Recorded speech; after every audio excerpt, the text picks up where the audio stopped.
Immediately. Empty the clip.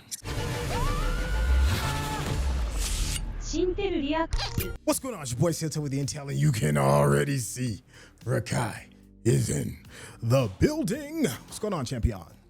Hello, governor. Hey, that's what I'm talking about. Welcome everybody to part 2 of this critical review, bit of a deeper analysis of what me and Rekkai believe is one of the best movies to come out of 2025, and is on many people's maybe top 10, top 5 greatest projects of all time. I hope you enjoyed the first one because we had a lot of fun really taking our time and letting some of the nuances of Sinners kind of like sink into our bones. Rekkai, how'd you feel about that about part 1? I thought part 1 was excellent. I love the flow, and I'm really excited for people that have seen it to watch what we're gonna do with. Yeah. Now, in case you didn't know, we believe that this movie really has 2 big sections. There's everything that leads up to when the vampires appear, just really good for character development, doing a really good job of setting the tone of the environment that we're in, kind of letting the setting and the time period wash in so that we have a firm understanding of who we're dealing with and where we are. Whereas the second part, which we're about to address right now, definitely feels like it's a different gear altogether. With this critical, more deeper analysis, hopefully, we'll be able to point out some of the things that really separate this from part 1, and even more so separate the film from other projects. Make sure you all stay to the very end because you already know me and Rekkai, we're going to chop it up, have a bit of a back and forth over the things we've enjoyed and over some of the things that we may be scratching our heads over. So without any further ado, let's get started.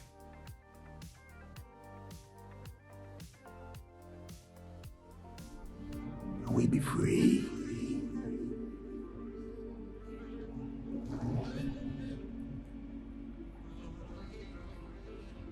The guy sitting next to cornbread, kind of like doing a slow little 2-step. Yeah. That's the roots of the African 2-step, brother. You ain't know about that, did you? Mm-hmm. It looks the same as when I do it. We have a new contender. Here comes a new challenger. Look at his eyes. Such a good shot. Mm-hmm. And I love how his eyes are different than everyone else's part of the hive. Now, apparently, it's been told that the contacts that they use in order to get those the eye color, they're different. Different colors could tentatively mean something. It's been compared to the lightsabers in Star Wars. Yeah, I was gonna say werewolves, but yeah. How the Jedi have green and blue to symbolize one thing, and the Sith wear red, and even more so if we're talking about Mace Windu deciding to go a little bit different and going purple. Now, if you pay attention, there's also, it's been told to me that, I forgot which character it was, one of Michael B. Jordan's characters. I think it's Stack that gets bit, sorry. Mm-hmm. Stack, apparently his contact lens that's going to be used to refract the light is supposed to be purple. And that could be, a bit of a hat tip to Mace Windu, played by Samuel L. Jackson. Here, before you start this again. Yeah, go for it. This, Yeah. I'll rewind it back. nah, Because this dude, this scene is important. it's something. Were you gonna drop something else? Are we good? No, I was just I was actually actually going to talk about that scene in particular. Okay, go for it. So I think it's a interesting. I know, it's a different time. Was it 1932? Sammie is a different type of cat. You know what I'm saying? She said she walked there. I don't know how far it is from town, but she walked there, and he's like, listen, like, yeah, because she even said, like a classy lady, hold up, let me go wash up first. I walked here, and he's like, nah, I just. Now I want mine now. Yeah. He's like, don't worry about it. It's already properly seasoned. Don't want to put it on my plate. Season that's got Lowry's and Grippos on it. You heard me? Like that is it's a different type of seasoning right there. I mean, okay, boy. man, you play, man. It's just that whole scene just throws me like dog, and he's young. He found that button though.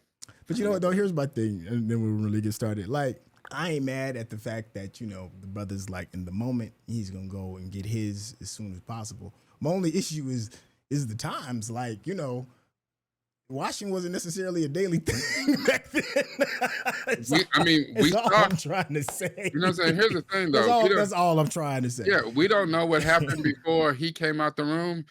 Did she reciprocate? Because we saw his whole bath earlier in the day. Like he threw some sudsy water on. Yeah, just and dabbed himself. Nah. He took like 3 good dabs and was like, I think I'm good. I'm surprised how everybody wasn't a virgin back then. I'm just knowing like and on top of that, on top of that, you know what I'm saying? Yeah, you can keep going. On top of that, we get to see like she is a married woman. She met this dude earlier today. She met him earlier today. Keep your foot on it at least. And the thing is, you know what I'm saying? That's the power of being a rock star. She heard him play and immediately gave up the draws. Like, oh, come on back here, Bobby Brown. Wait. She warned him though. Preacher boy, I'm gonna wash up first. Walked here. You're beautiful. I just want to taste you. That is not a 19-year-old or however old he is. That is not some 1932. He making grown man decisions right now. He's a grown man. Shit. Yahtzee. Yeah. I'm surprised too. He found the button immediately. Like you know what I'm saying? That boy, he's not only a musical prodigy, is he? Look here. He's like, yeah. Yeah. That's my little cousin right there. Check out my little cousin. He said, yeah, girl, put it right here in Corinthians. That boy don't know nothing. Mm-hmm. And then he get a little wave too, like Get the twins. hey. I love how though they're real serious. Like immediately, it's 1932 in the Delta. 3 white folks just walking up on you out of the dark. You'd be like, hold on. Hey there. How may I help you folks? Oh, we heard tale of a party. Drink, food, blues music, and the like. You did? You did? We hungry as dogs. Woof, woof. You don't mind us coming in now, would you? I think y'all in the wrong place. What makes you say that? He snuck out. Woof, woof. I'm sorry, that's just funny to me. You fellas must be the owners of this establishment. That's right. Name's Remmick. This here's Joan and Bert. Stack, y'all all right? Oh, and you. Must be that voice I heard from out here. Oh, it was beautiful. Goddamn beautiful voice. Even through these walls. You see how Smoke stands center of the door and Stack is off to the side? Y'all clean? Sir.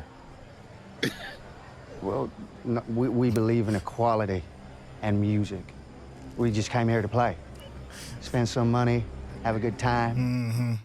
He is a vampire. I'm about to eat the hell out of you, but you call me that, I'm offended. How dare you call me? Pick, pour, robbing, clean. Hey, pick, pull, robbing, clean.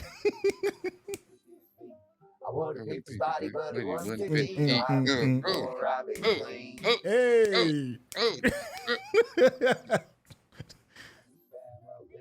This ain't bad.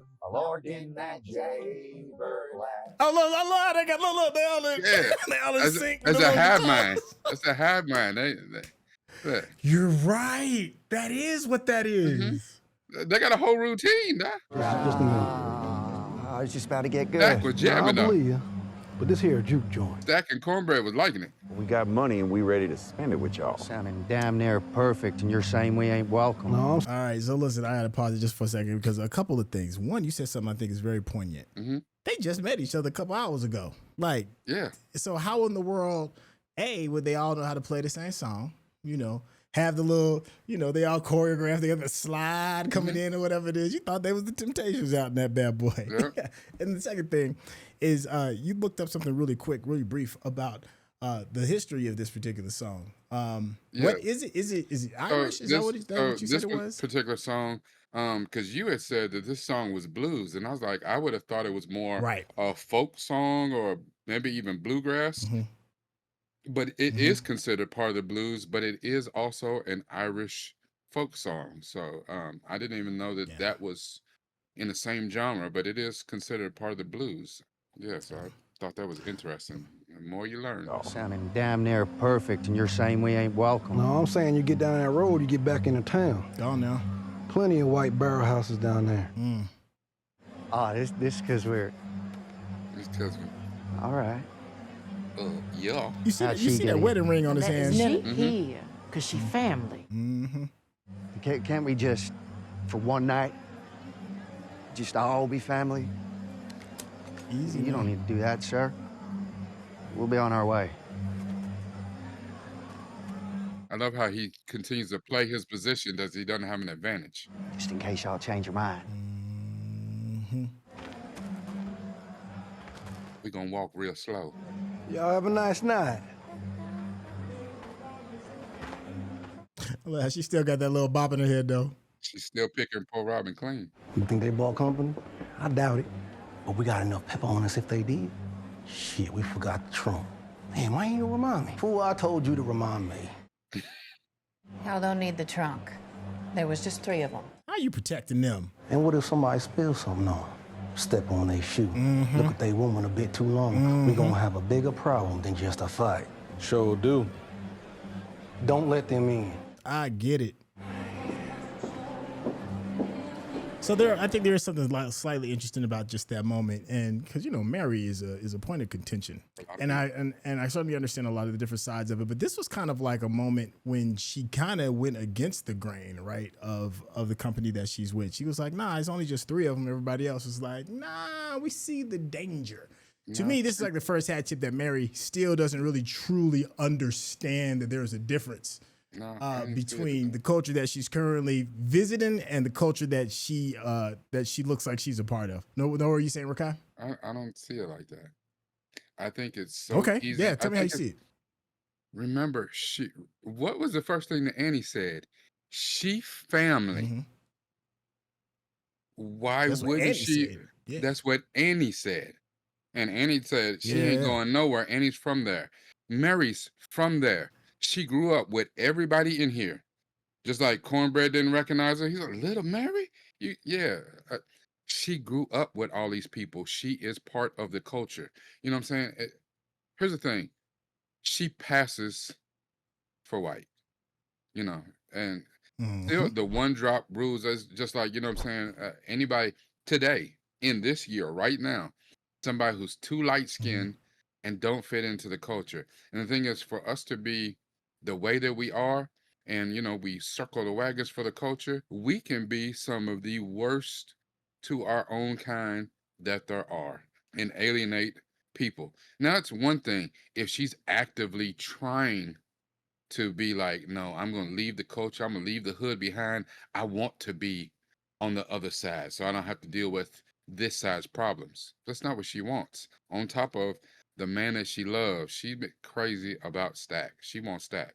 And Stack know that because of the times, it's not safe for them to be together. Now, she doesn't care about that. You love who you love, and it's unfortunate. Right now, she know Stack want to see what money. Remember, Smoke just read him the bill.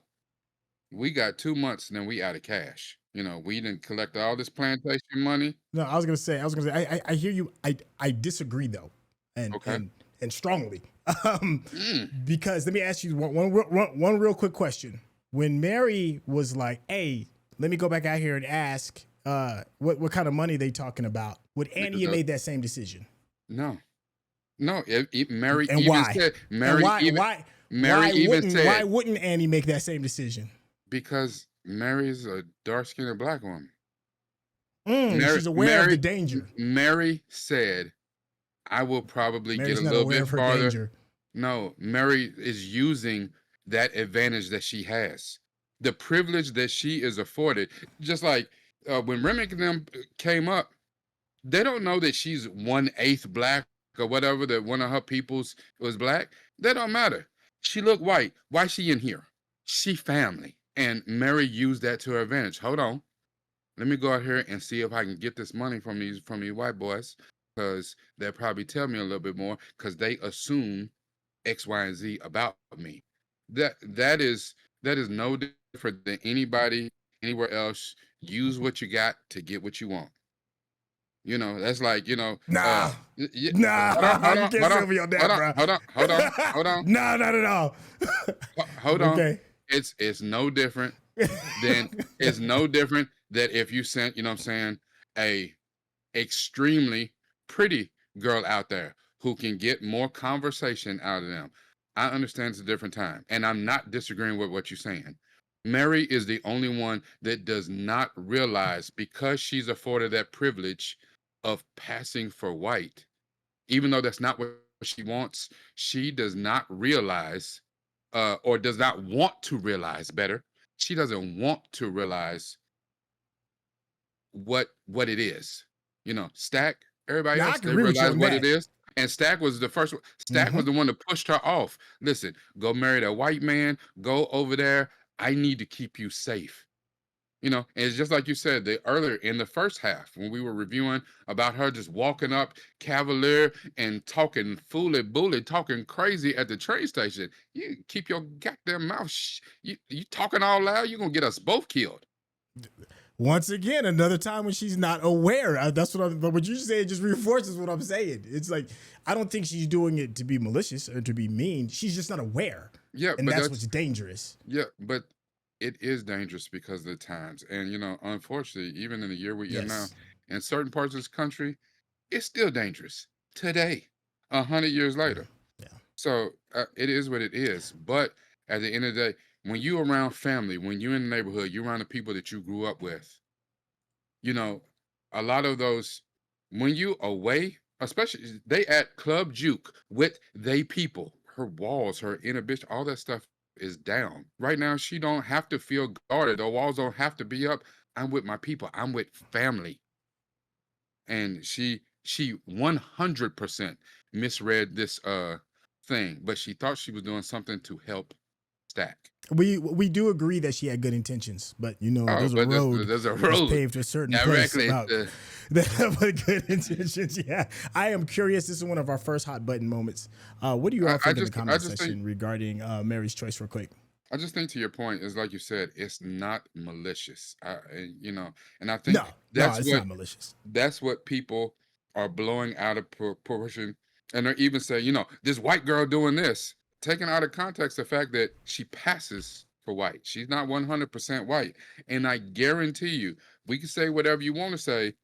If the white people find out she had a drop of melanated blood on her, they will remind her just how quickly, you ain't one of us. You ain't white. The same reason why today, people get some money and feel like they're not part of the black culture anymore. Let the police pull you over. They can remind you real quick which community you belong to. When did they get a fiddler and the guitar player? That's the first time I noticed them in the back. I thought it was just no, they had a bunch of musicians Preacher playing. Boy and Delta Slim. Yeah. And Perlene. No, they had a bunch of performers. Okay. Y'all the ones who put that guitar in my hand. Now this. You got the talent, that's for certain. But all this ain't no life for nobody. I know plenty of musicians. I ain't never met a happy one. What's wrong, Stack? We underwater. How? All the plantations down there paying with credits. What about them crackers? What about them? I can go feel them out before they're too far gone. I can feel them out myself. They'll tell me more than they'll tell you. And I can find out what they really have. And what happens if they from Little Rock? They ain't. One day our daddy beat Stack real bad. So we get in our minds that we need to run away. See, me, I want to go to the next plantation over. But Stack, he figured we'd get them out Bayou. Small town, right here in Mississippi. It's a real place. Found about free slaves and everything. It's black owned. That mayor knew who our daddy was. Knew he was an evil man. Figured there was no way that he ain't passed that evil down to us. Let me go get this. Now, let me ask you, I think that's something really important. So there's another town that they're talking about, and black owned, we've talked, right? Mount Bayou, black owned, doing well for itself. Is there a narrative here that talks about one apple can spoil the bunch? You got a mayor who's like, nah, I know who your daddy is. We doing all right over here. You're not welcome. Well, the thing is, if you have a peaceful Black-owned town, you want to keep it that way as best as you can and not try to invite the wrong element in the town to corrupt the town, because it doesn't take but one to bring corruption. The thing is, he didn't give them a fair shake. However, at the same time, I think you can look at them boys and just tell that, part of their heart's already Black. It is unfortunate that you carry your father's sins with you. And we've seen that in many a movie. I just said, not too long ago, I watched Dragon, the Bruce Lee story, where his father gave him a girl's name, and when he was a baby, dressed him up like a girl to keep the demon that ran through the men of their family off of his son's ass. And that was just their superstition. That's what they believed. And even in the manner in which he died, in which his son died, some people attributed some validity to it. But the thing is, it is something about carrying the sins of the father. And these twins, it's hard to say. If you look at the life that they've led and what they say, it can be described as either they did carry their father's sins with them, or this particular act is what became the catalyst to them letting that evil out. And if people... Okay, that was going to be my next question. We came here to be free. We came here to leave all that behind. And if you're going to shun us and call us evil, we might as well go on and be or who you expect us to be. There's an African proverb, and I'm about to totally butcher it. And that is, what is it? Like a misguided child or an unloved child will burn the village down just to feel the warmth of its fire. Yes. It feels, I know I misquoted that. I know that. For those that know it, please put it in the comment section. It feels kind of like that. Like, what if that was the opportunity that they could have gone straight? Because we know what choices they make going up north and then, joining the gangs. Just real quick. Okay. It reminds me, you remember the first Equalizer movie, Denzel? Remember, he's talking to the Russian gangster, the hitman on the other side is, damn near his equal. And he sat down at the restaurant with dude and he said, I heard about a story about a little orphan boy, and a man took him in and fed him and clothed him and loved him. And then one day, somebody, killed that man, killed that whole family.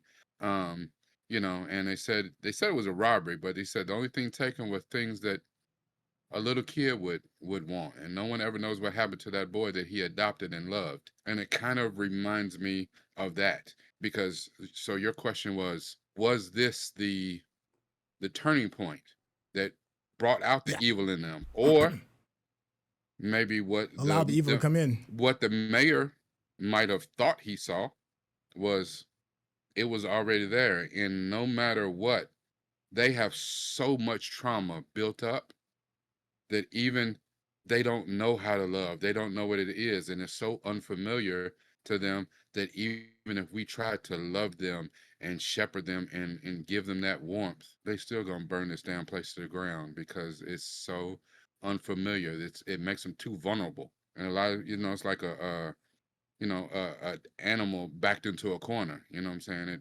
fights out. I don't want to be vulnerable. I don't want to feel like this. It's unfamiliar. I don't know. Shout out to the chat who found the real quote for me. It is a child who is not embraced by the village will burn it down to feel its warmth. Thank you for that. Let me go get this money for us. What's that supposed to make? Your daddy a preacher. You can go and do that. We like making music, make church music. You want to leave, go down my bayou. Live with the proper Black folks. Leave all this here improper shit to us. Trying to save you. You ain't in no position to tell me how to live my life. Let me go talk to them and see about putting something real on the till. Come on. The shot of him having her back is kind of interesting, though. Like, physically having her back. Yeah, he loved that woman. If that's a problem for you, kill me now. There's a real interesting thing about Smoke allowing his fate to be what it is. I'm a soldier, boy. But yet... And you just gave me a command. But Preacher Boy fighting his fate. Yeah, but that goes back to the conversation that Smoke had with Annie. He done been across the world. He's seen people die in ways that he didn't know that they could die. Preacher Boy ain't been nowhere yet. He ain't experienced anything yet. They wasn't going nowhere. They said, we're going to walk around real slow. They went right over to the coastal log. Let's take a seat. Will you go? I see you go. All right, so just like a real quick, so we know later on we find out that they have a hive mind mentality, which is they all share once whoever it is that Remmick takes into his fold, they all share the same thoughts. They all assimilate. Assimilation's like this big thing. But I do find it interesting that the two people that he ran up on in the very beginning in the little shack, then when he was being chased by the Native Americans, by the Choctaw, they seem kind of kind of po white trash a little bit. Just out there, probably, hand to fist kind of thing. Seeing a little, not maybe as cultured and refined initially when you see him, but here in this moment right now, they seem way more refined. Art, they're playing stuff that's probably through Remmick's past. So it makes you wonder when it comes to assimilation or having a hive mind, which is what the vampires are talking about. It kind of reinforces the positives of what Remmick is talking about later on when he's trying to convince everybody else. He was like, look, if we can all kind of like, if you could assimilate and be this, then I can raise your standing. And you kind of see it a little bit with this particular scene. Agree 100%. Like if you saw when he first pulled up to their house, you're right. They and remember, we have to remember who they are. They are the nephew. He's the nephew of the Grand Dragon of the clan. He's a clansman. We saw his little clan robe in there. But the interesting thing about that is how this hive mind is taken over. Remember, they Pick Poor Robin Clean, the song they just sung, those are Irish folk songs. I doubt that these two can spell Irish, but they knew the songs. They knew the how to play it on the instruments. They had a little choreographed routine here earlier. That hive mind is something powerful, and I wouldn't mind exploring that because that's an interesting thing. If you remember, the only other vampire tale that I remembered doing a hive mind kind of thing was there was a movie, Paul Bettany, your boy, what's his name, Butcher from The Boys. There's a movie called Priest. Yes. Yeah, yes, I do remember Maggie that. Q. Yeah. Yeah. That was the Great only one too, by the way. But go ahead. Yeah, that was the only one I remember that used a hive mind kind of mentality for the vampires. This is the only other time that I remember. I knew that, if you were made by a vampire, I knew that he could speak to you or whatever telepathically. I knew that he could glamour people, but I don't remember there ever being hive mind. Like he knows everything that you know, and then you can see into his mind. I don't remember ever seeing that done except for in that Priest comic in the movie. I just come to see if y'all was good people. Oh, darling, that's so sweet of you. So sweet. We most So surely sweet. are. And y'all got money to spend. They're like, can we eat her now? Plenty money. You want to see? Yeah, I want to see. We so hungry. So hungry. And look how old that money is. Oh, yeah, they didn't put out gold drachmas. The gold kind, darling. Yeah. Now, in a lot of lore, exchanging coins like that mean more than just exchanging of services. You came over here for fellowship and love. Fellowship and love. It's like, I don't care what your parrot ass. My mother.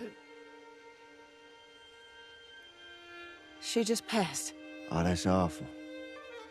Ah, it's awful. Just awful. Ah. Girl, if you don't get the hell off me. I wish in my heart that we'd have met sooner. I would have liked to have saved your mother from her fate. I can still save you from yours. You must have me confused. You see how I'm sad. Bart or whatever circle around behind it? Yes. Yes, you do. Look at that shit right there. Oh, hell no. You all do. Yeah. My mama ain't raised no fool now. Is that a Luger? That's wherever y'all came from. Yeah. Remember they was in Germany. Yeah, that's right. This part right And here that is was the dumbest part. where she turned around and turned her back to them. Like, you don't never do that. But that goes back to she ain't aware of who she is. She's That been walking in privilege. the space of That's privilege that her whole privilege. life. Yep. Yeah. Pearline about to throw down. All right, Pearline. You better chill out. Nah, she just got the chewing of a lifetime. He done found that button. She's feeling real special right now. Her whole ass is wet. That's what I said. Man, what you doing out here? You gonna let me in? Or just sit there blocking the door? No, come on. Go in. See, that's different too. Because he was actively blocking the door to not let them white people in. You watch the door for me? I got to piss. Hold on. Why you can't piss right here? Boy, you ain't. Elias. Call him by his Say government. your government name in front of your people. Yeah. Yeah. Hell yeah. He's like, I don't know what this shit is. Tainted coins. I'm scared. Look at him scared of his brother. I'm scared. Nah, just that you somebody else's. Mm-hmm. You rob trains and banks, but you can't steal these people from mine. Woo. He didn't say, look, you know what? You know what? Yeah. Hey. I'd be like, I'll be right back. Steal it. I've been to put on a poo shaxty at that moment. Yeah, hell no. It ain't gonna be just little cuz. What the hell going on? Stop it right quick. Best you put that blade down and do that.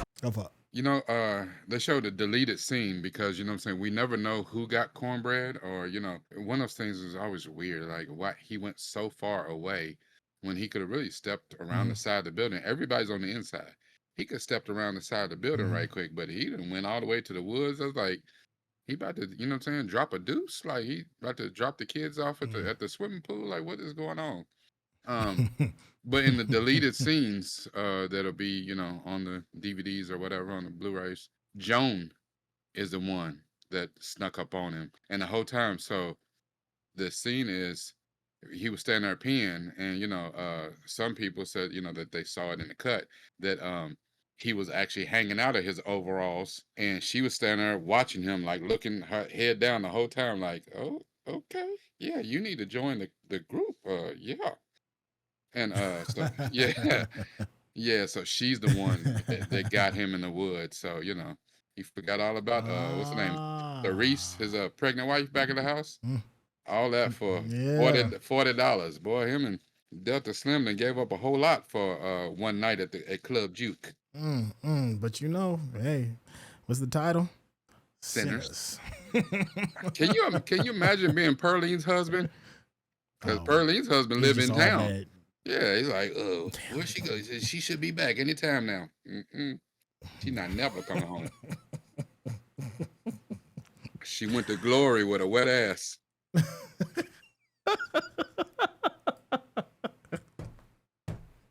You put that blade down and do that to him. Told him not to put his hands on me. So you gonna cut me too? If I had to. Boy, did you just threaten smoke? You stupid as hell. Sure did. And his with a straight razor. With a straight razor.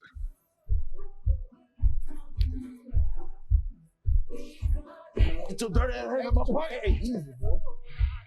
Easy, boy. Now remember, she was a singer because Sammie knew that she was a singer. I bet she ain't never sang like this, though. The fact that they whooping him to a beat is bananas. Yeah. That's nasty work. Man, that's nasty work. Being that whooping his ass. Getting stomped out the boots on the ground. That's awful. Yeah. She's out here flexing her fan. You want some? I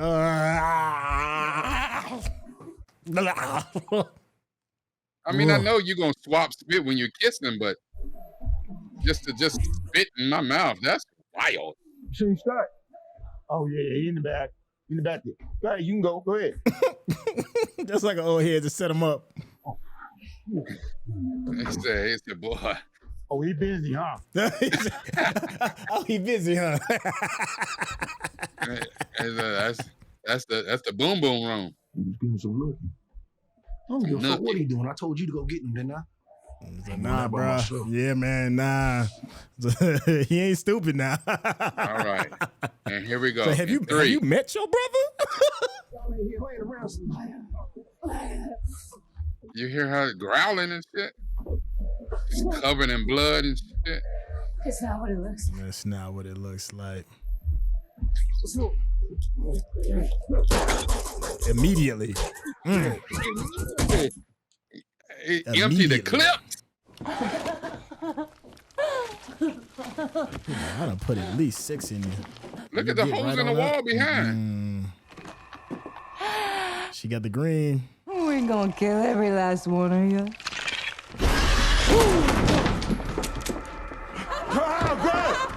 I'll be back soon, Slim. Now, how'd she get that many holes in her? Oh my God. She bit me. She bit me. Yeah. I love you. I can't imagine being Smoke in this moment right now. I'd kill everything walking.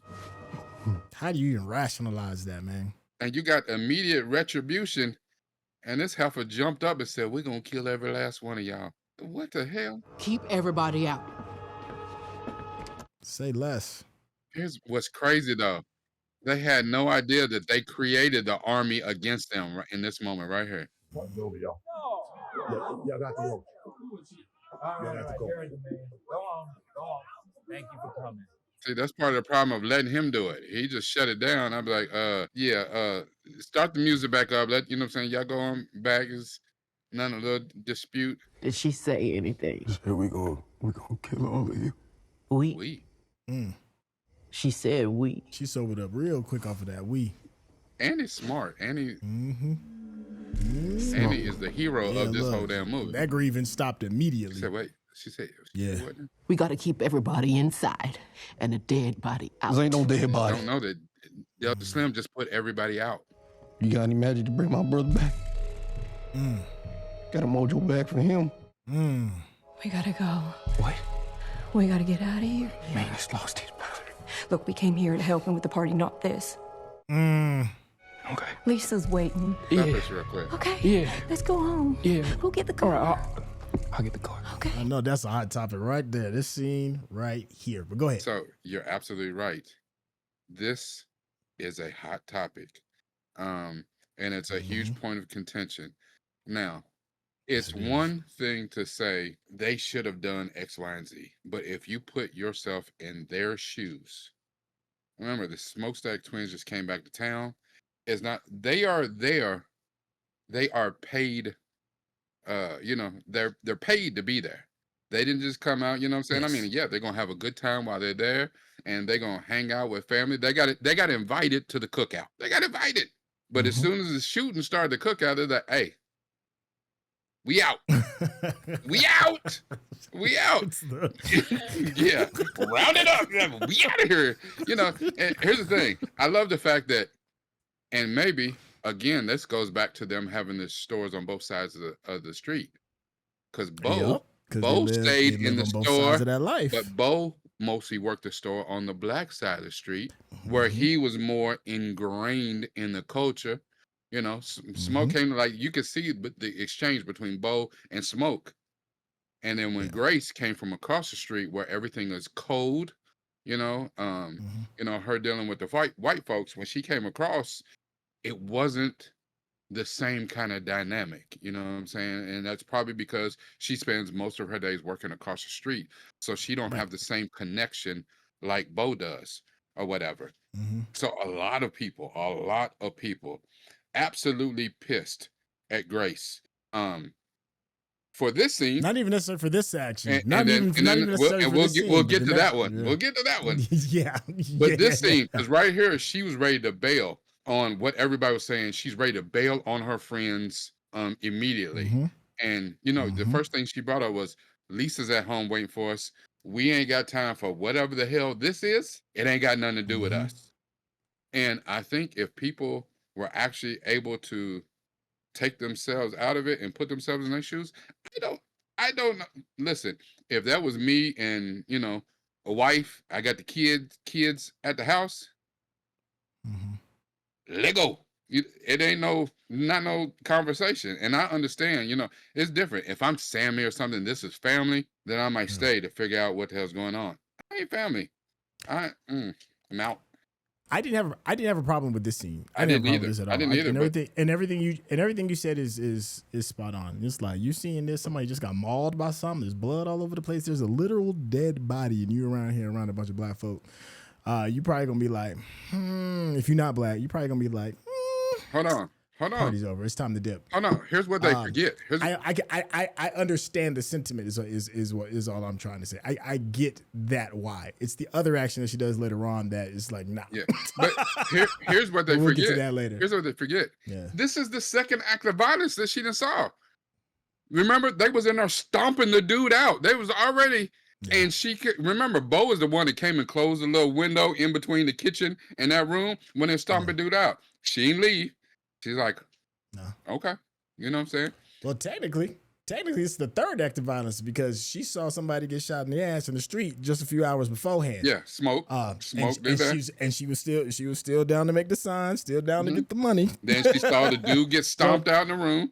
She's still cool. Yeah. But this time she heard Smoke unload his clips. Like he dropped like 12 shots. She was like, yeah, that's too much. All right. Where the hell you been at, man? Huh? To go see a man about a dog, like I told you, you old drunk. Turns out I need to take a shit, too. God, dog, what happened to you, Smoke? Stack D, fuck happened to you? I'm sorry. All right, well, let me in so I can help. Look, see, ain't nobody was blocking the door. You see that? Just step aside and let me on in now. Why you need him to do that? Annie be on it. You big and strong enough to push past us? Well, that wouldn't be too polite now, would it, Miss Annie? I don't know why I'm talking to you anyway. Probably your fish sandwich messed up my guts in the first place.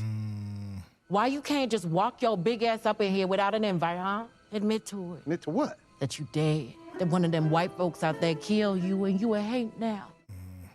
I had to have a drink. Can I at least get my money? Oh, you did such a bang-up job. Now you want to get paid for what you ain't did? Ain't nobody talking to you, you old drunk. Shut your mouth. You shut the fuck up. Don't give him shit, Smoke. Don't give him nothing. And see how he kept his hand close to his body? Better listen to Annie. Wow. It's a good thing he's so damn fast on the draw. Oh, hell no.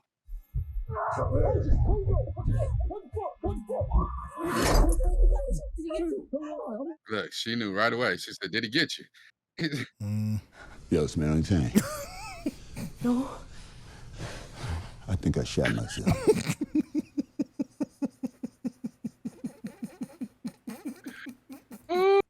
You ain't never lied. Wait, it gets worse. Is someone in there? That could have been so bad. It was scary, and I'm doing much better now. I swear, on Mama grave. I thought you said he was dead. He was. I checked his pulse. Then what the fuck is he doing talking to us? That ain't your brother. Smoke, what that witch out there talking about? You gonna let her get in between us again? Again. Y'all gonna pay for this shit. Locking this pimping in the closet. Locking this pimping in the closet. Oh my God, Smoke! Let me the fuck out, or I swear for God, I'm laying all you sons of bitches down. Look at Delta Slim about to shit himself again. Hey, give me the key. Stack. He just put a knife through that.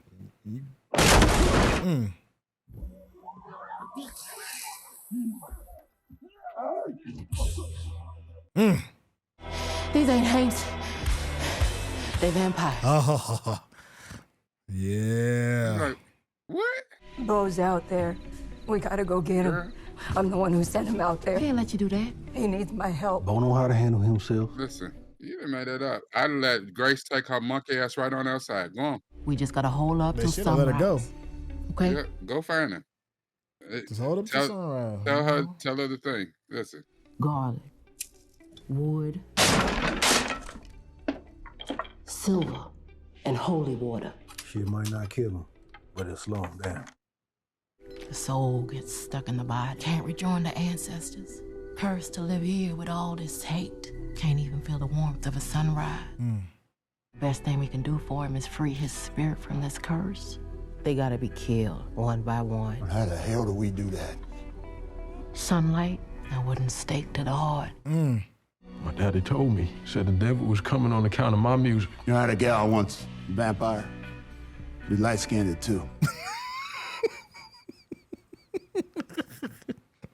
You don't have to go through his old friend Delta Slim before we get to you. I go for everybody in here. Pause that real quick. I think there's because it's one of those things that's foreign to us, even though it comes from us. And it's been referenced several times in the movie so far about what is it, what religion, what is it that Annie practices. They called her a witch. And so that Louisiana Bayou bullshit. That voodoo. Yeah, that voodoo. So when she just threw and I was gonna say bones, but when she threw the small items on the roulette table or whatever, on the gaming table, there's a theory that she pulled a Doctor Strange right there. The thing is, when people who can do that, they throw the bones or whatever, the chicken bones, and throw whatever, and they can discern what it's saying. It tells you something about fate or the future or something. You can read them, allegedly the same way people read palms, read tarot cards, or whatever. Right. The theory is that she saw in that moment she doesn't make it out of tonight. And it's one of the prevailing reasons why she went to Smoke and told him, don't let that happen to me. I need your word, I need your oath, that if I get bit, I need you to take me out. Do not let me become that. But I think it's interesting that it was used in this movie because it was very prevalent in the bayou, in the Delta, Mississippi, Louisiana, all that.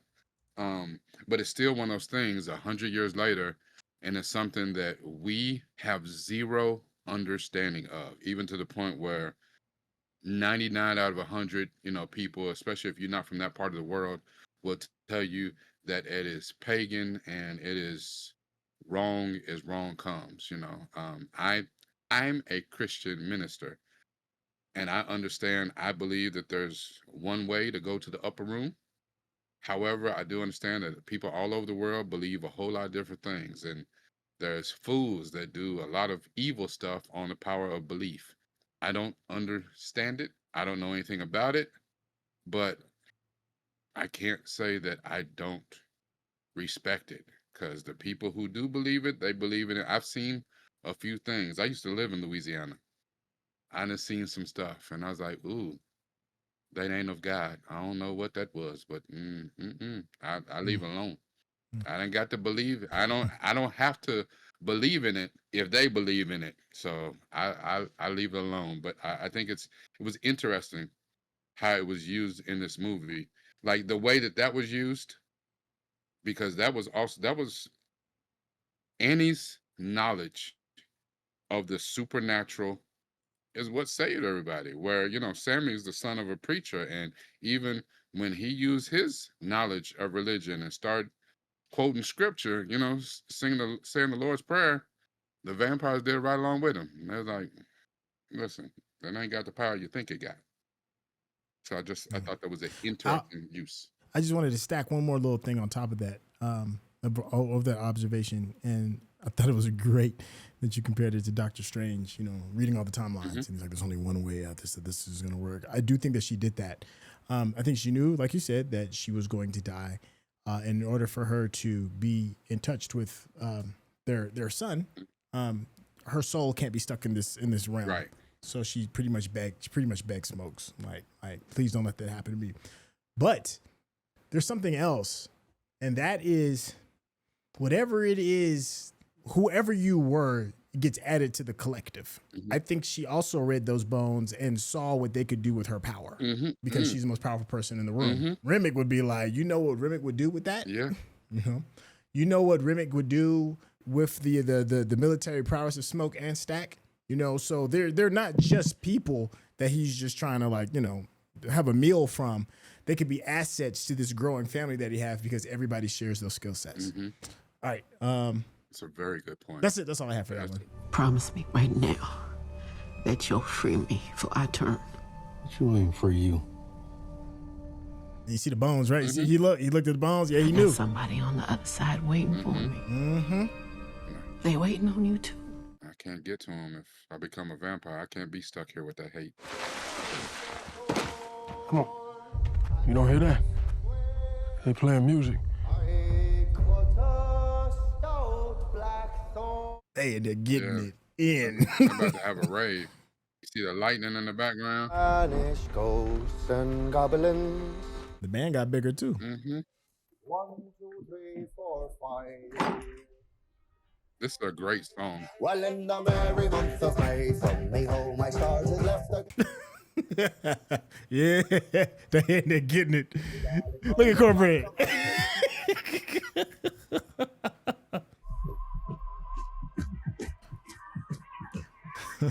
My man just gave the world's greatest set. He feeling it. Looking at it. He like, man, I'm with my people now. He just had his little Uzi Vert set. Y'all gonna eat this clover garlic. I don't much like the taste of it. Ain't no one saying you gotta like it. Yeah. Just gotta figure out if any of us left. It's one of them. Mm-hmm. You know what's crazy is there's more people in there than just them, though. That would be cracking me up. Yeah. And that's funny because we don't see any of them in the circle. But this is ridiculous. He said, I ain't nobody got time to play. Smoke, put the gun down. Shut up. Gun down, Smoke. She ain't no damn vampire. How the hell you know that? Just eat the damn garlic, Right. girl. Yeah, shut the hell up. You evil man. No wonder the devil come first. Really? You the one out here getting chewed on, and your husband at home. Talk about you had your old mustard cooter out up in the sky. You know that old. She had that old hair. Anyway. What's going on, man? Slim? That goddamn beer from Chicago. My nerves all fucked up, Smoke. Delroy Lindo needs an award for this role. He kills it. He does. You sure that was blood? Christina Chat said, so my only question is, where is everyone else? You barely see them. They're in the back. You'll see them during the big fight scene. They come out. Yeah, but you see they're in the back. Every now and then you'll see, it's at least like 3 other people. No, it's more than that. Hey, Smoke, let me in, man. Look at you. Smoke, let me in. Is that dude that owed him $2? Smoke, I swear I pay my time, man. That's what this about. Yep. That is that dude that owed him $2. It is, isn't it? It sure is him. Damn. Oh. Oh, baby. right here. Right. Come on outside. I got the car started. Let's go. Look, she like, you don't see that? Or you let me back in there, and I'll come in and we can grab our things and head home. You should listen to him, Grace, or listen to me. Because I know everything he knows now. Or we gonna go to the grocery store. We gonna pay little Lisa a visit. No, you. Get there. Oh, yeah, Grace. I know everything in there. Right there. Hey, toile, siung mui ki hayong si hat le, ngoi, yen sen le, goy boy gao koi ai. That's cold work right there. Yeah. You the devil, ain't you? Sammie. Sammie. You're the one I came for. Just give me a little Sammie. We'll let y'all live. You think he was truthful? Hey, easy. I'm gonna tell you something. You goddamn bad. He belongs to us. He belongs with us. You can't save him, Smoke, no more than you could save your brother. Dang. Meanwhile, they out here kikiing. They out here doing what we supposed to be doing, being kind to one another. I know it sounds crazy, but after we kill y'all, we're gonna have heaven right here on earth. Ooh, if you don't go on with that bullshit, white girl, go on now. That I know. You ain't fellowshipping with no goddamn devil. Fuck you. A lie is small. And I'm talking to my big brother right now, Slim, so I'm gonna kindly ask you to shut the fuck up. He's never gonna be free. You gonna run around everywhere looking for freedom. You know damn well he was never gonna find it. There is no me without you. What's it gonna be? He want to go so bad. Look. Close the door. He like, don't worry, I'm gonna get you. No vision. We gotta stop them, Smoke. We gotta get them before they get away. First, you slow down. Give me a second to think. Ain't you a soldier? You was already to leave just 15 minutes ago. Didn't you just shoot 2 men for touching your truck? They killed your brother. Made Stack one of them. My beau said they was gonna kill Lisa. If now ain't go time, then I don't know what is. We supposed to wait the night while they take more of her loved ones? Make them demons? You don't look like they leaving, Grace. Yo, shut your drunk ass up, Sleep. Stop that. Come on. Y'all hear that? The song they were singing.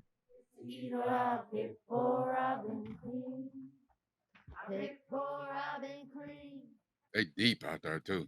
Oh yeah.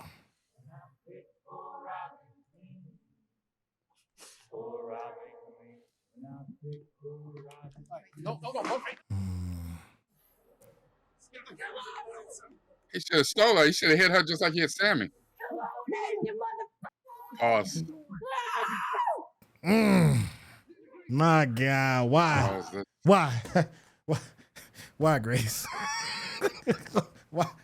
Just F us, huh? Right? Just F all the rest of us, huh? Right? This is where I have the problem. I feel her up until then. Stuff get wild. We about all right. Nah, I ain't doing all that. But why you got to kill all of us? That's the thing. Like, here's what, it's unforgivable. Here's what's crazy about this scene. I've seen so much contention about that particular scene more than anything else in this movie. That right there. Yeah. That people have a lot of problem with that scene. Yep. And I'm talking about from both sides about Mary. You know, here's the thing. I agree with you. We have been going out of our way to save your life all night. Your husband, all night. He gone. Your husband, he gone. I mean, and I know that hurts. Just like that man lost his twin brother. Yeah. You remember, you was ready to bounce. You feel bad. You feel guilty because you sent Bo to the truck. Where that energy at? Yeah. Where that energy at? Yeah. Now, here's the thing. What I've seen online is people saying, how dare, and I saw people pour into the comments when you and MC did the reaction for this. Yep. How dare y'all? Like, and they didn't come for you as much as they came for MC, because they're like, she's a mother. She should understand. They threaten your child. Here's what I don't understand. People say that, and it's like, you saw Smoke, the most dangerous person in the whole thing next to the vampire dude, Remmick. He poured out both clips. He shot a whole lot of bullets in Mary, and she got up, threatened everybody, said, we're going to kill shit out of all y'all, and ran out. What is she going to do? Like, just logical. You were smart enough to have two stores in town. Like, you're not a stupid woman, Grace.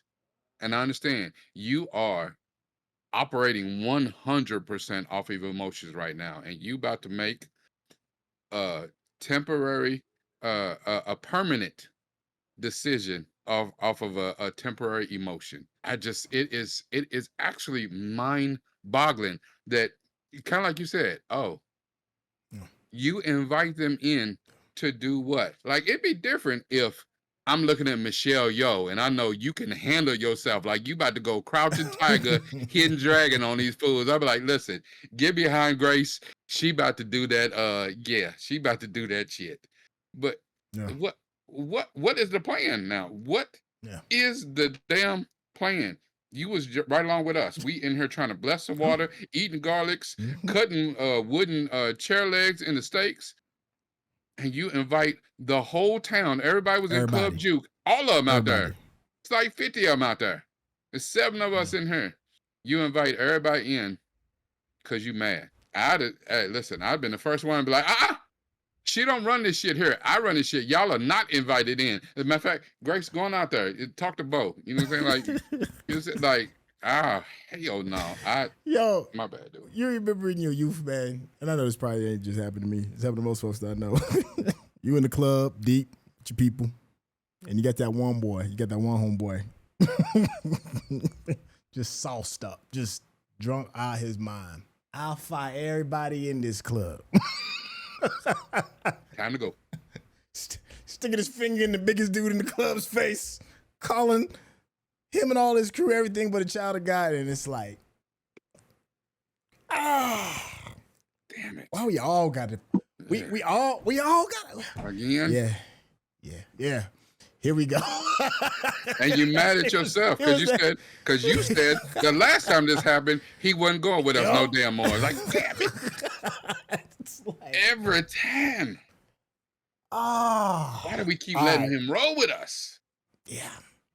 Like that's the thing. Like I get what people talk about, a mother's love. I understand that. But take your behind out there yourself. Don't draft all of us.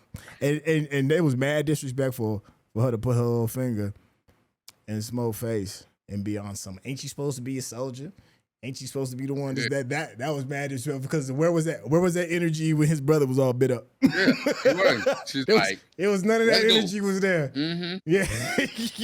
But that's how people are. are. The people like, this ain't got nothing to do with me. But then when it does, now I want everyone to rally behind me. I want y'all to be angry because I'm angry. No. When we was angry 7 seconds ago, you was like, it ain't got nothing to do with you. And that's why I get upset and I don't want to be political, but when shit in this country in the recent times have happened to Black people and we've said what we said and other people is like, it ain't got nothing to do with me. Or some people tell you, oh yeah, we're your ally. We gonna be back here. Y'all tell me how that works out. But listen, I'm gonna change my Instagram profile and I'm gonna put up, a saying today or whatever, and got you in spirit. You know what I'm saying? Hell no. I don't need no damn allies. Because you do this great shit. When it's cool for you to play the background because it ain't got nothing to do with you, I don't need allies. What I need are accomplices. I need somebody. If I'm on the front line, you on the front line. We lockstep, hand in hand together. Listen, if I'm going down, you going down with me. And that's what we need.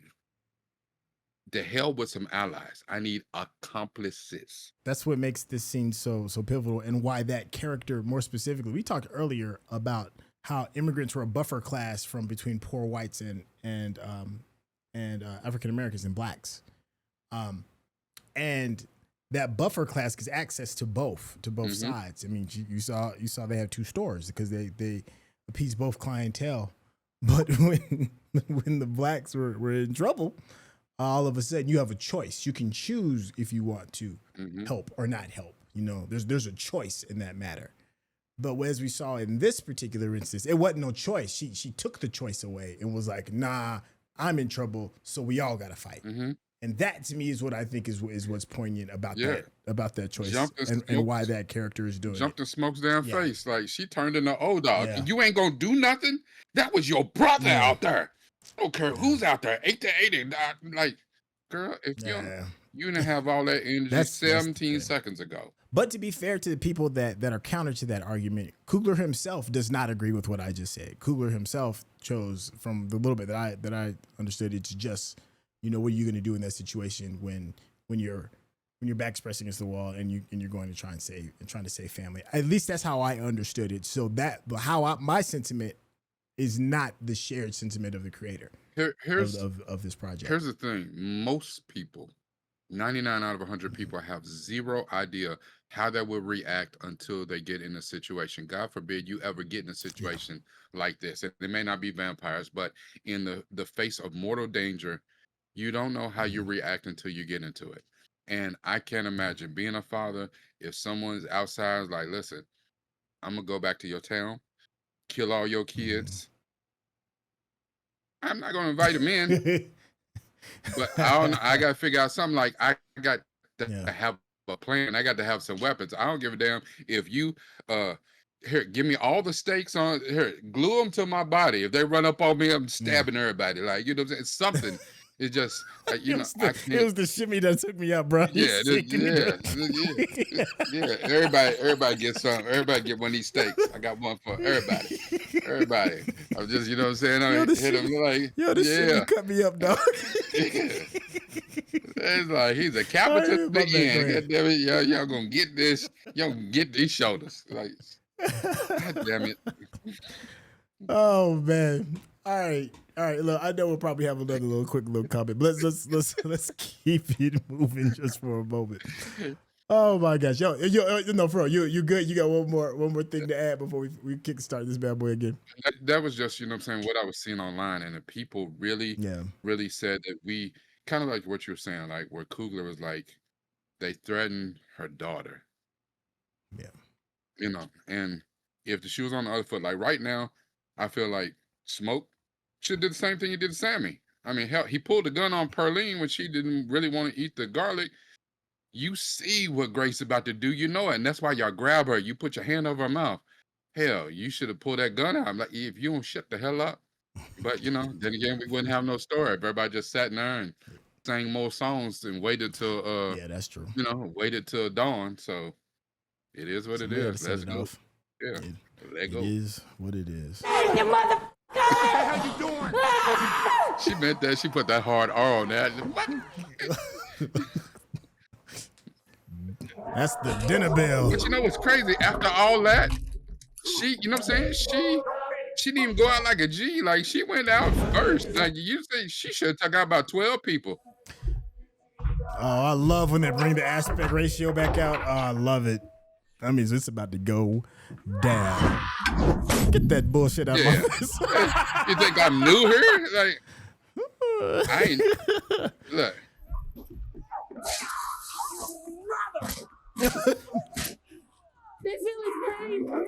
And it's his brother.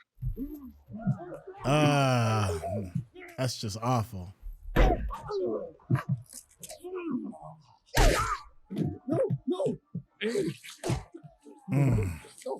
You know what to do. It's a lot of trauma from Smoke in a day. You promised me. The music. I know, right? The score. Who are you? No! Jesus. Let's go. Come on. We gotta get the boy at the back. Pause this real quick. I never understood why Stack was like, "Let's go." That's one. That was going to be my question. Like, why?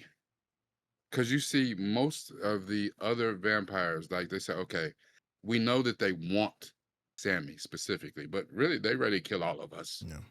Yeah. Why did Stack and Mary? He hurried up and get Mary out of there, and even Remmick turned around and left with them because, of course, he can see it in mind. So I don't know what he's seeing. Why? Once they kill Annie, once Smoke permanently kills Annie, why?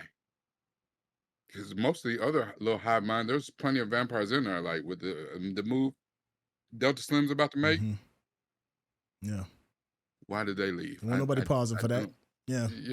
I don't understand. The only thing that I can think of that could maybe make sense for me and how I rationalize it is because, well, as far as Remmick is concerned, he would be upset because she really is. Don't get me wrong. Like, a Preacher Boy is the prize because he has the ability to call back, you know, the culture through music, and call back the dead in a sense. But right next to him, number 2 is Annie. Is her. Annie is one of the most powerful people in the world, and she understands this thing that's happening like completely. And to lose her is just a big loss. So maybe they're trying to retreat and recalculate. That's the only thing that makes sense. Because other than that, it's like, why would the slaughter even remotely pause? She's just another person. Here's the thing that it resonates in a scene that's coming up later. He promised, but outside of Stack, he loved Annie more than anything, and he was willing to kill her. I think, Stack was like, oh, that is completely unexpected. I thought that, what I'm saying, because Stack is the one that turned her. And he's like, everything's going to be all right. I turned her. You ain't got no choice now to come on into the fold. You know what I'm saying? Like, me, Mary, Annie, come on, bruh, and we going to get Sammie. So we all going to be here. One happy family, a new clan based on love, so. Gotta love one another, brother. I can't wait to see what you all have to say regarding why they retreated after Andy gets killed in the comments. Come on! So far, after all this, it's only the 4 I of love them how left. he gave Preacher Boy the guitar. He didn't give him a weapon. None of that. He gave him the guitar. Ooh. Yeah, that's just gnarly. I'd have thrown that fire, them lamps on them. Like, Remmick blocked it, but the rest of them probably ain't got that good. I set their asses on fire. Sammie!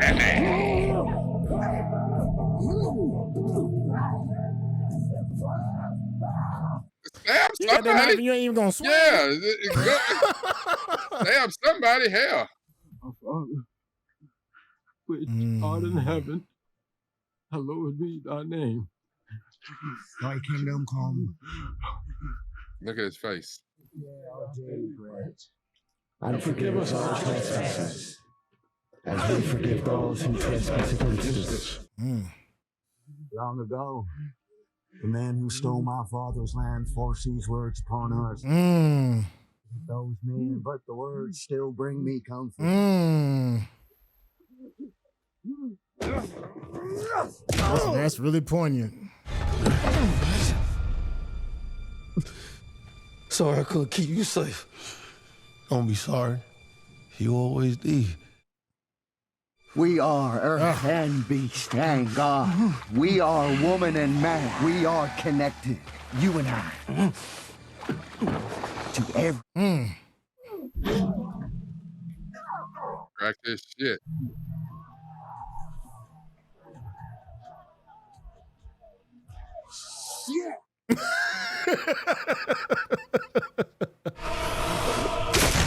Oh. Whoopsie. Just like that snake that he killed when that was in the back of his truck.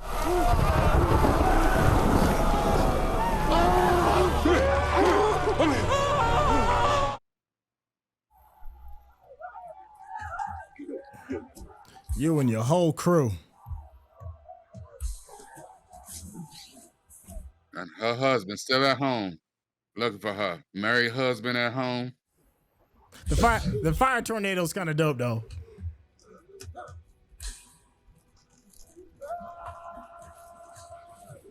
Gone.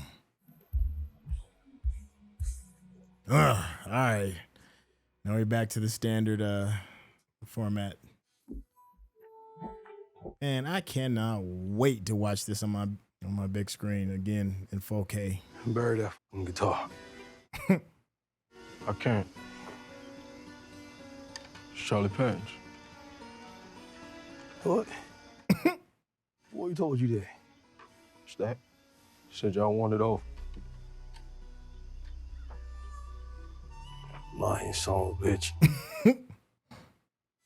Oh.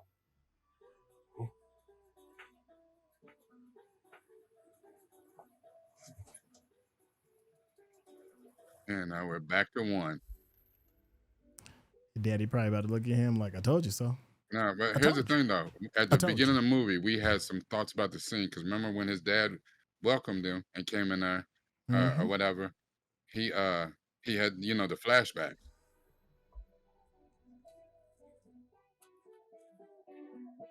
That PTSD and tight. Look at this. Now, you know, a lot of people miss this about the tremors that he has, like his hands shaking. Well, and that's why Stack always rolled for him. He could not roll his own because his tremors were so bad. He could not roll his own cigarettes or his own joints. Stack had to roll them all the time. All them innocent people, all them souls gone. Well, actually, they freed him. Yeah, they freed him.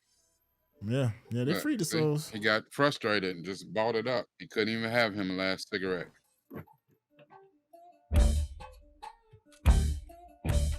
See both helmets in there? And if we see you or any one of your clan buddies cross our property line, we're going to kill him right where they stay. Well, you know there's no more. Is that right? Ooh, the satisfaction this scene brought me. This scene right here almost got standing ovation out of me. Come, son. He's like, you can always come home. Yeah. First rule of Fight Club. Drop the guitar, Sammie. This one is too.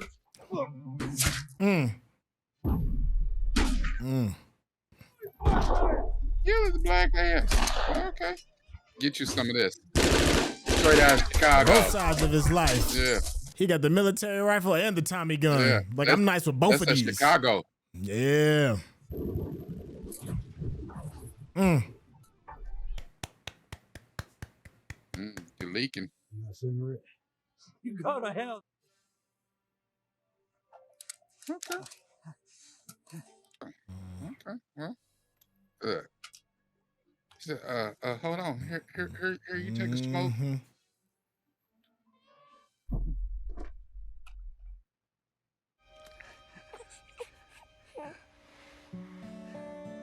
This right here is absolutely beautiful. Beautiful. Put that cigarette out, you can hold her. Can hold her. I don't want any of that smoke to get on her. I like that. Shake that. You Elijah now. I want none of that smoke to get on her. Smoke is your evil side. I got money. Huh? Mess up this beautiful moment. Go on, do what you got to do, brother.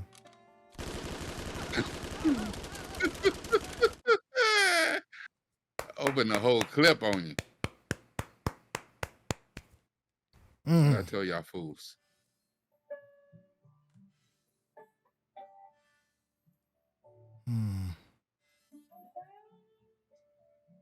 She's like, don't worry, I'm going to see you soon.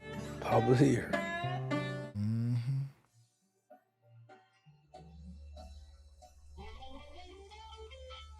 Oh, look at this shot. My God. And we're back to full screen.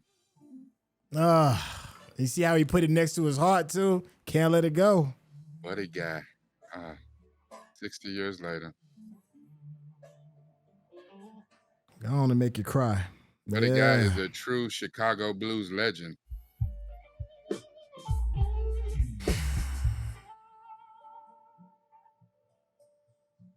Buddy guy.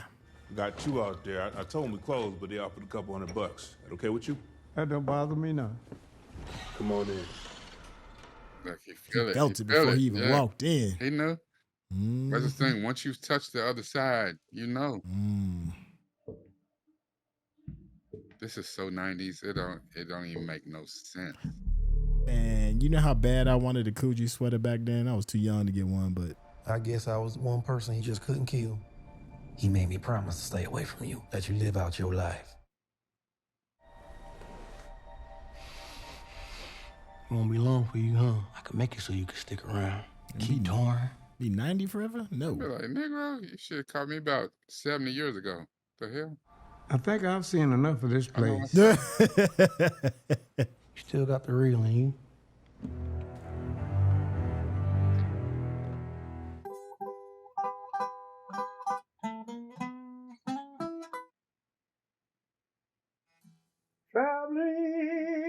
The song he sang in the car with him.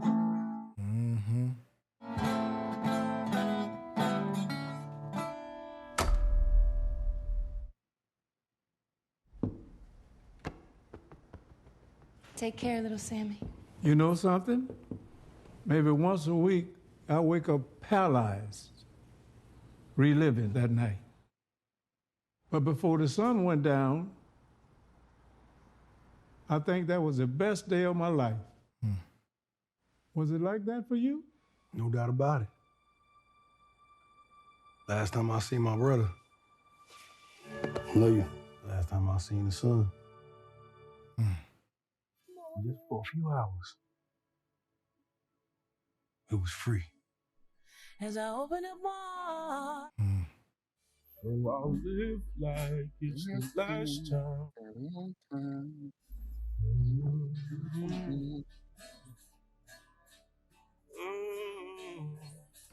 It's just it's too good for its own damn good. Like, we're gonna get this last little quick little.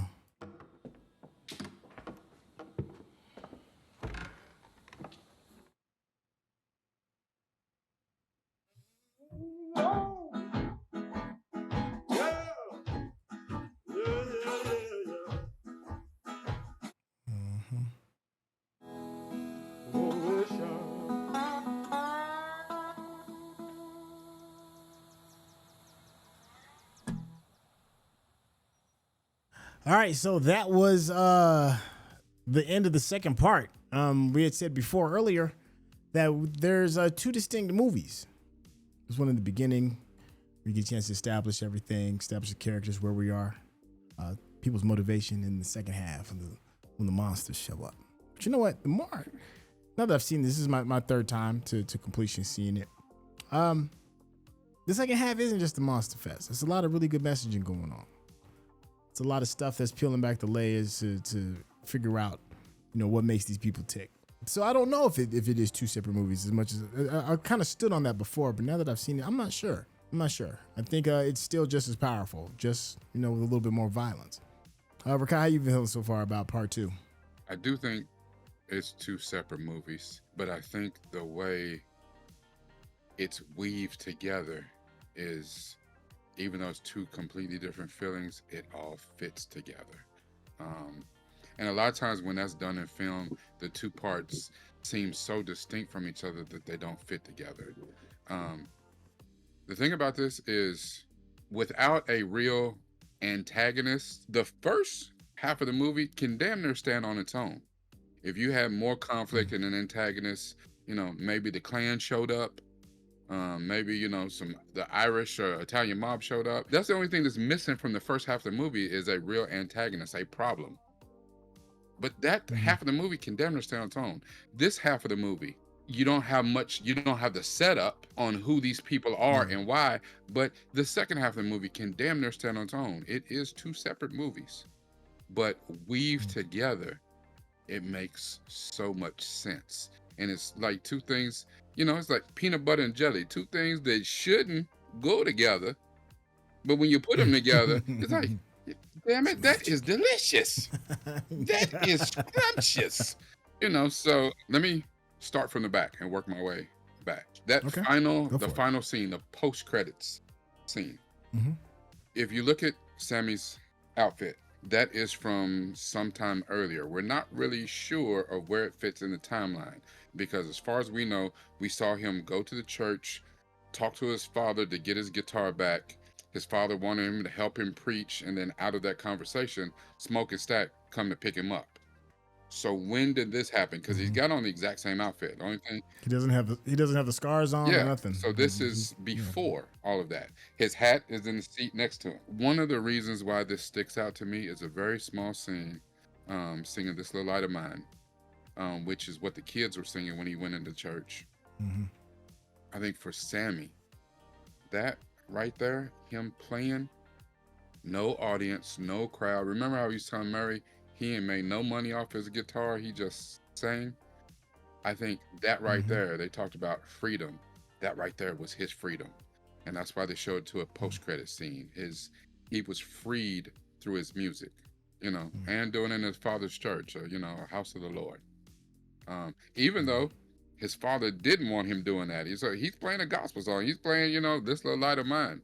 That's where he was free. But the fact was, his father was trying to control him just as much Remmick wanted to get him to control him. I don't know. I don't know about control. For me, I took it more as guidance because I think there's something to Stack.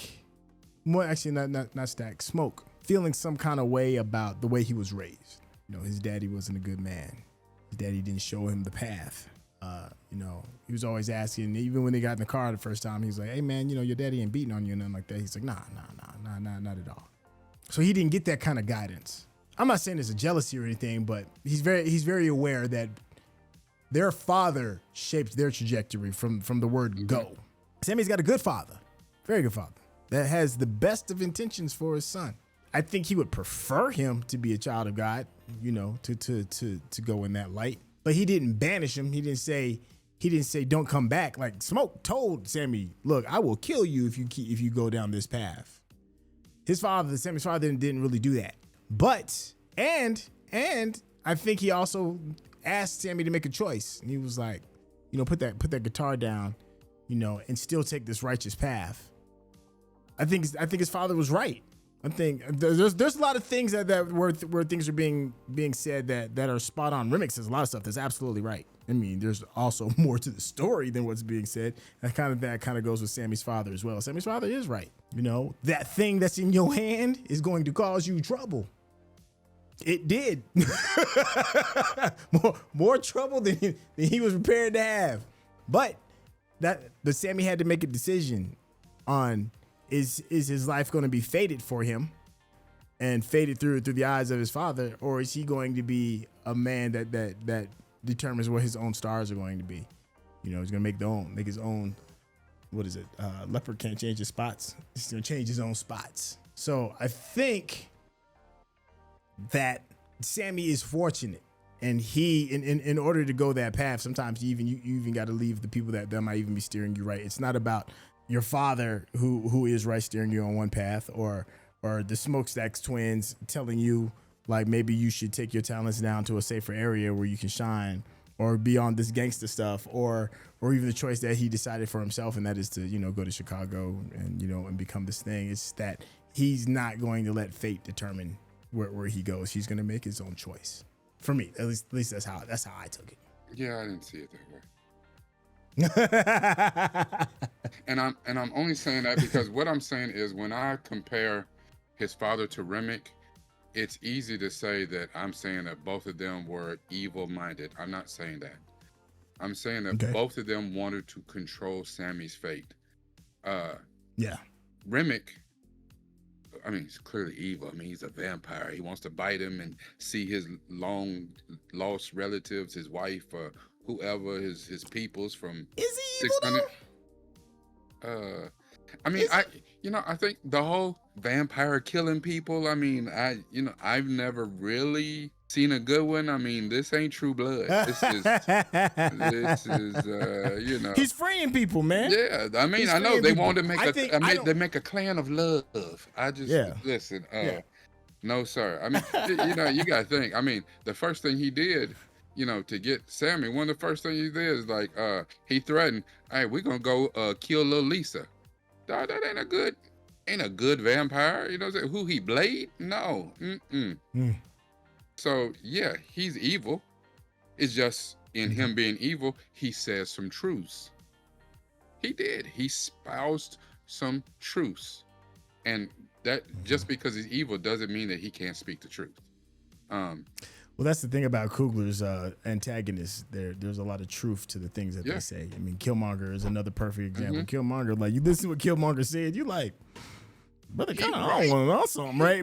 But a lot of his actions are horrible. You know, he has horrible actions, but great ideology. And I think the same thing. I think that's how it is with Remmick. Remmick's ideology is spot on. He's not lying. Yeah. But there's more to that story than what he's telling you.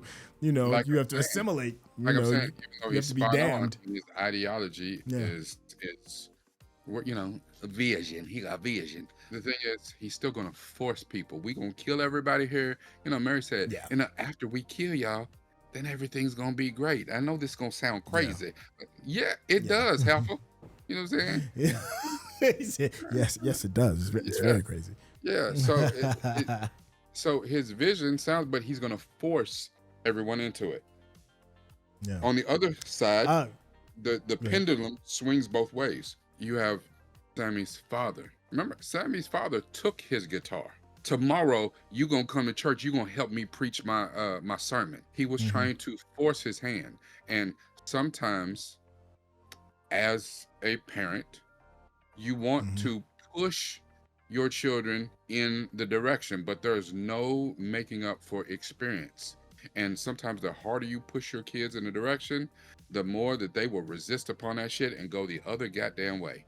You know, which was kind of the same thing that happened here. Sammie wanted to be free to make his choice on his music, and the more his father tried to guilt him into putting that guitar down and letting that go, and you're gonna go out here to the club and sing the devil's music where the people sweating on each other. What's more important than coming to church tomorrow? That is a decision that that young man has to live his life and figure out. The thing is, as a parent, at the end of the day, you want to do the best that you can by your child so that they make good decisions out here. And if it's his choice to come back to the church and do gospel music or whatever, like Smoke was trying to tell him, Smoke did the exact same thing that his father did, but he did it more forcefully. He tried to force him out of it.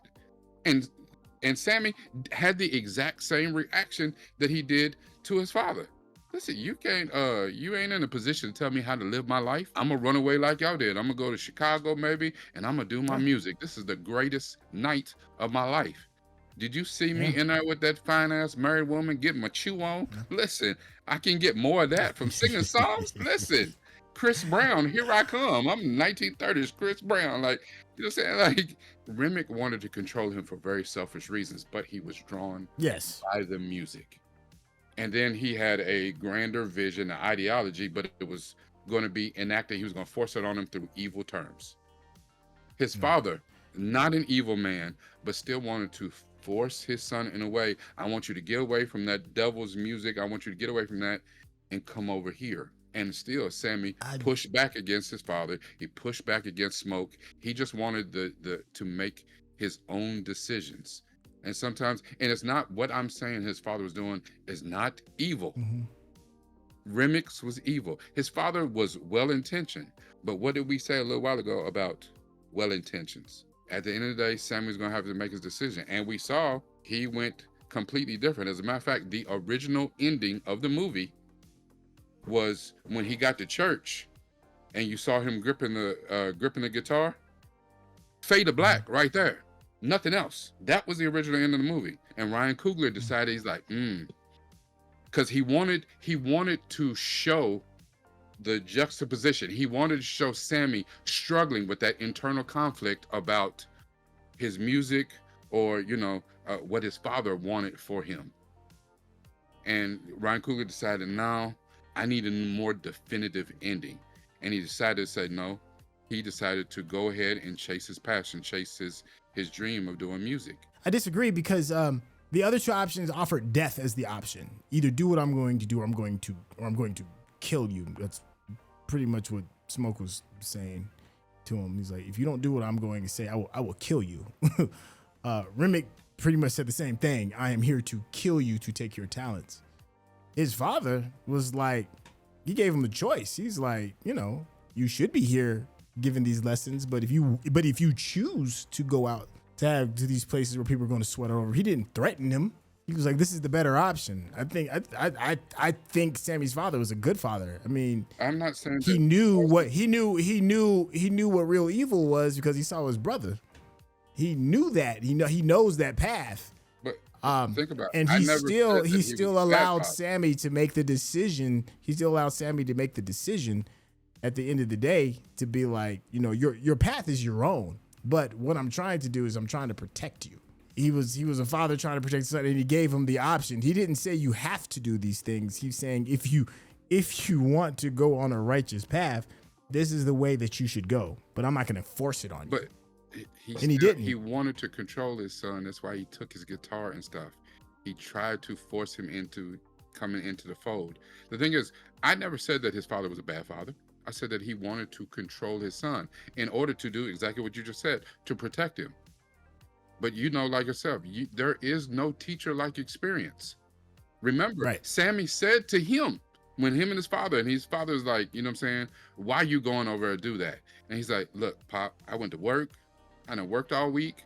I done met my quota. I just want a few hours. I want a day away from all of this. You forced this on me 6 days a week. I need some time away. And that's when his dad's like, I can't stop you. You are grown.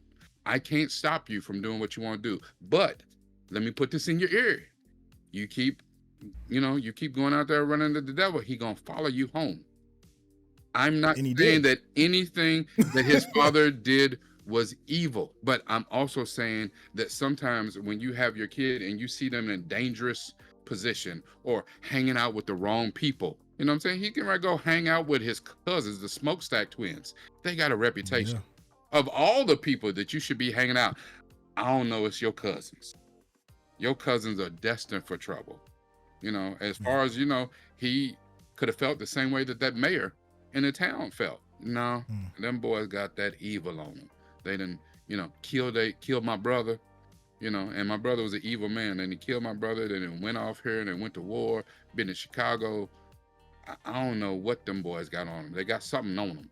But you cannot live your child's life for them. And as much as you want the best for them, they're going to have to go out here and make their own decisions and come to the realization, Pop, you was right. I should not have went out there.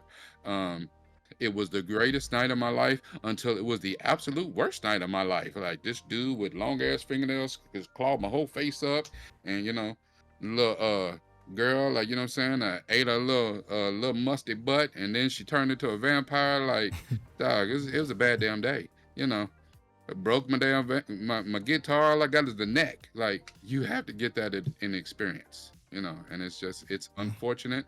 Again, I didn't say his father was a bad father, but I did say that he wanted to save his son from getting those experiences. And who would have ever thought it would have been like that? Yeah. But whatever. I mean, like you said, hell, smoked and shot a couple people already early in the day. They done stomped out a dude. Before breakfast. Yeah, he did.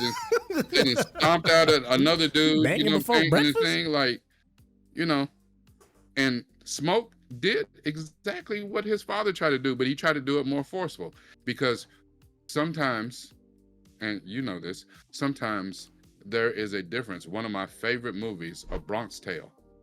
Robert De Niro tried to tell his son, listen, there was a difference in people loving you and people fearing you. Those are two different types of, I don't even know if both of them are respect.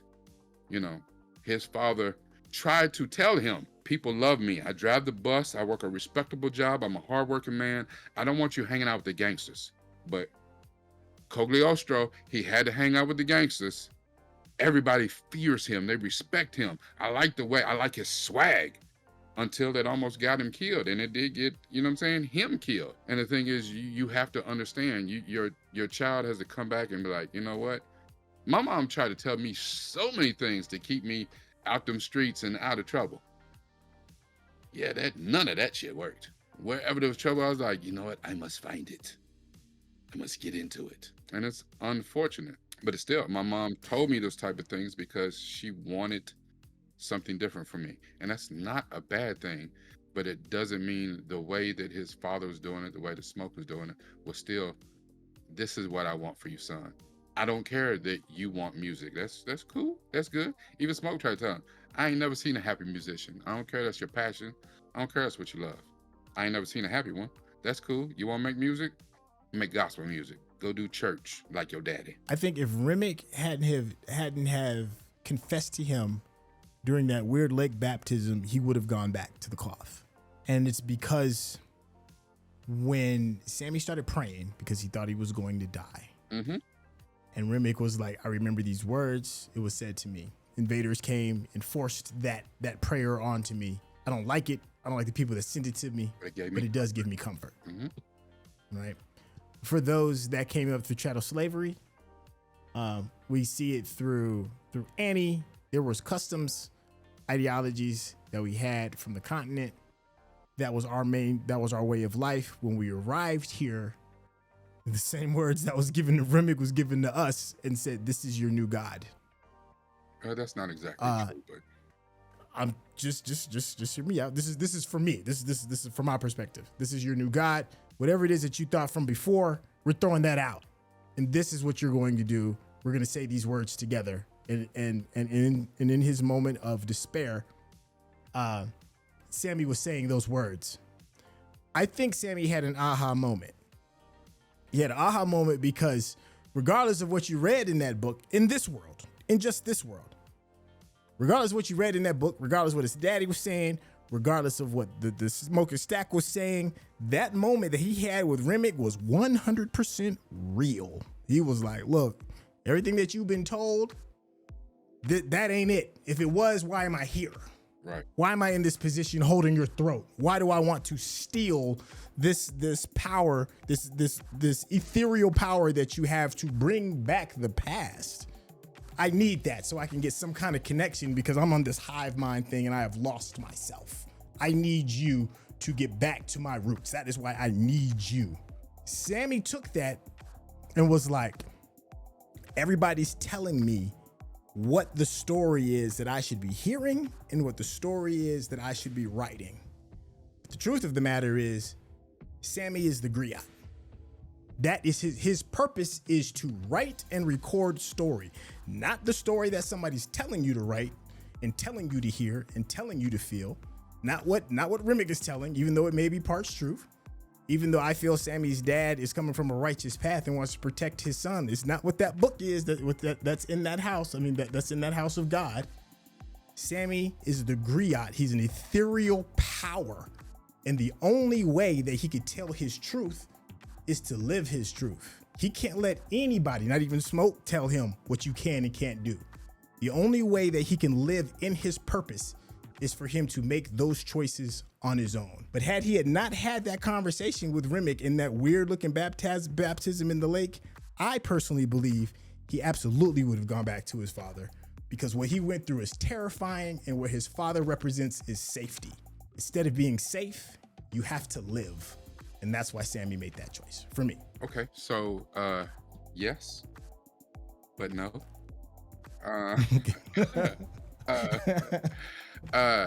Listen, what you're saying is perfectly fine, and I do agree that changed everything when Remmick got to quoting the Lord's Prayer with him and said what he said to him in that baptism in the lake. That did change his mind. You know, I don't know about him going back to his father in safety, but the thing is, we saw earlier, Sammie knew scripture so well. When his father said, I need you to do my sermon with me tomorrow, he closed the Bible. I know the scripture. I know what it means. I can preach this. I don't need the book. I know it. And in the time of need, he started reciting the Lord's Prayer. Now, two things. One of the oldest Christian churches in existence is from Ethiopia. So to say that, that's the white man's religion is not true, because the oldest Christian church in the world was Ethiopian, straight out the motherland. And you're talking about, around 2,000 years old, not 2,000 years, because Christianity as a religion didn't even start until 312 with the Council of Nicaea. That's a whole different thing. I'm not even gonna go there. Like, that's gonna be a real history lesson. But 1,600 years old is the church in Ethiopia. Now, there are other religions or other things, other cultures, rituals, tribes that came with our people from the motherland. But once chattel slavery started, we were so discombobulated, so removed from, especially when they started birthing new slaves from the slaves here that had no connection to Africa whatsoever. We lost all of that. Even to this day, we have no real connection to anything. Like most of us that come from, people have came down on Haley Steinfeld for admitting now in real life that her grandfather is half black and half Filipino. And they're like, you just trying to, be a culture vulture. You just trying to assimilate. What does that got to do with in real life? Her actual grandfather, pictures of her grandfather have come, is half black and half Filipino. He's one of the 4 people that make up her grandparents. And that was, you know, he was half this and half that. That is part of her DNA, part of her cultural makeup. And she said she didn't get a chance to explore that, or even, again, pass for white and play into her privilege until this movie came up.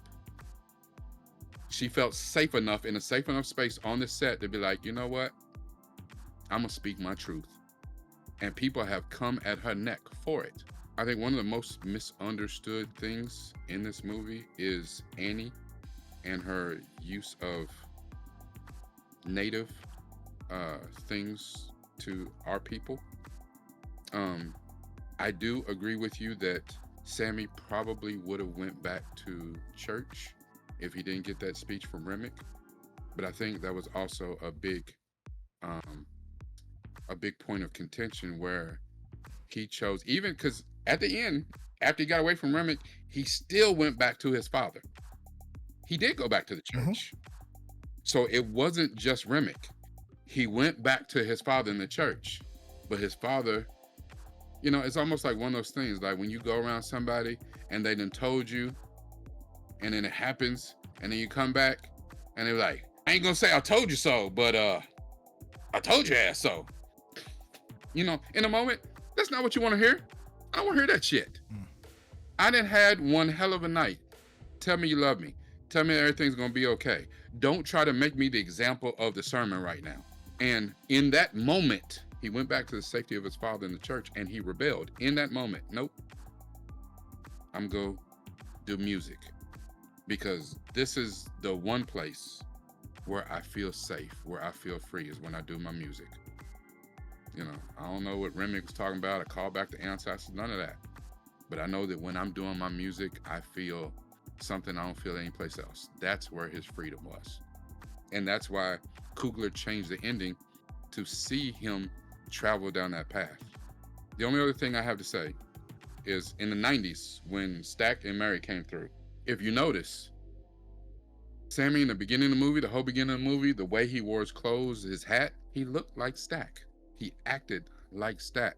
By the end of the movie, when he's buddy guy, when he's playing in Perline's club, he looked like Smoke. He had on all blue. He had on the Kango hat, kind of like Smoke's.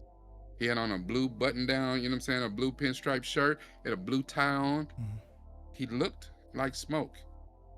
And the thing is, he had changed everything about him, because at first he was idealistic and he was like, yeah, I'm gonna go off to Chicago and run away and do what y'all did.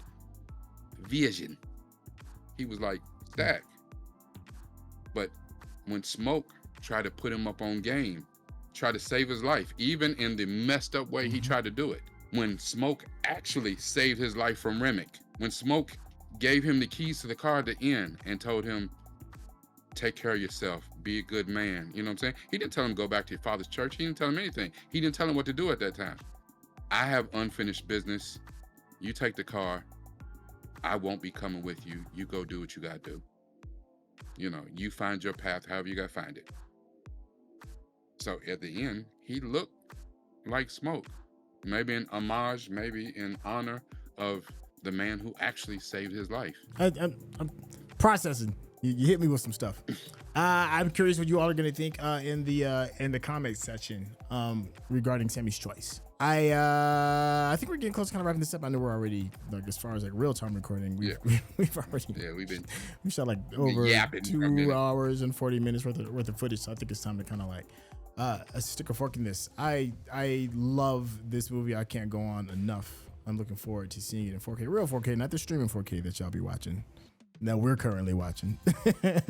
real deal 4K. I can't wait to see what it brings. I highly recommend that you all rush out to Best Buy or Amazon or whoever is that you can purchase the physical copy of it. Please buy physical copies. You'll thank me later as things get pulled off the platforms. And also, please, if you want the conversation to continue, head over to Rekkai's YouTube page, because over there he gives these deep dives. As you can see, he has a way of explaining things from a different perspective. And you would be doing yourself a disservice if you didn't go over there and check out some of his deeper thoughts regarding this media that we love and enjoy. Show some love to his Patreon as well. Rekkai, can you tell the people how they get in contact with you? You know, I'm just a dude to be running his mouth. He think he knows some shit. He don't know nothing. So, two things. Syntell's absolutely right. You guys need to buy the physical copy, buy the DVD. The one thing about this DVD for the first time ever is that the way that it was shot in IMAX, when it goes full screen and then comes back and then goes letterbox and then comes back to full screen, for the first time ever, is going to be on the DVDs, on the Blu-rays. You need to have that. There's been a bunch of other movies that were shot in IMAX that they didn't do that. Dune 2, Tenet, you know, Christopher Nolan don't shoot but in IMAX. This is the first time where they're going to show the way it was shot in IMAX on the DVD. You need to have that in your collection. Tell me how they reach you, man. Yeah, I mean, you know. Oh, I know what it was. I did know it. I know what it was. I was like, what was I gonna say? If you have not noticed, we have also been kind of we're doing this in Discord, and the wonderful community that we have in Discord is reacting right along with us, and they're in the chat. And Christina said that she doesn't think at the end that it was rebellion. It was just a choice that Sammie made. And I agree with that. But I do think that he did rebel just because of how hard his father came at him right there at the end. I do think he rebelled a little bit and like, nah, I'm gonna do something else. I'm gonna find my own way. I'm gonna figure it out on my own. You know, I think if his father had welcomed him with open arms and like, you know, son, it's okay, you're safe. You know, he might have stayed, but I think he did rebel a little bit, I thought. Please. Quick question, super quick question. Do you think his father knew he was the griot? I think if his father had heard him sing, then yes. But I don't know if his father had actually heard him sing. I think, you know, when he was around his father, he sang This Little Light of Mine and other church songs. Like, remember that first song that he sang at the club, you know, he dedicated that song to his father. That's why I lied to you. I don't know if his father did know that he was a griot like that. You know, it seems apparent to us, but I don't know if he did. We don't have enough information. I would say no. Or maybe he did, you know what I'm saying? You have that kind of power in the song, in your writing. You need to be using that for the Lord. Who knows? Jesus did walk with the sinners. And the only way Sammie's gift kicked in was when he was with the sinners. So there's something interesting there. I know I don't want to go off on a whole other tangent. I'm not going to go off on a tangent. I'm going to ask a question to the chat and to everyone who's watching this. Please put this in the comments. We know what kind of man Smoke was, and even though he was sometimes had well intention and he had some character about him, he was also a bad man. He was not a good guy. But at the end, when he died, he saw Annie and his baby. And usually that is not the ending that we think for people who have not lived good lives. I'm just saying, you know, because it seemed extra convenient. He done a lot of bad stuff. He did some bad stuff for good reason. I guess he did some good stuff or whatever, but at the end, he was reunited with Annie and his baby. And if you ask me, I would say that Annie and him are going two different directions. The one's going to the upper room, the other one should dress light. Someone's going to the basement. Yeah. Yes. Take top and your swim shorts because it's going to be hot. You're going to be a little warm. Just tell me what y'all think about that in the chat. Anyway, come by my Patreon or come by my YouTube. They're both in the same way. .com/Newfoundlandville, NUPEFROMDAVILLE. If I said it too fast, it'll be in the description. You heard I tend to talk a lot, but I'm really, really trying to use this. And it's even better if you also use this. Thank you. This was a fantastic experience. Thank you, Chef. Hey, man, thank you. I'm loving this, and let us know how you feel about a little bit more detail being placed into how we go about even classic movies. Thank you for your time, and we'll catch you in the next project. Bye, y'all.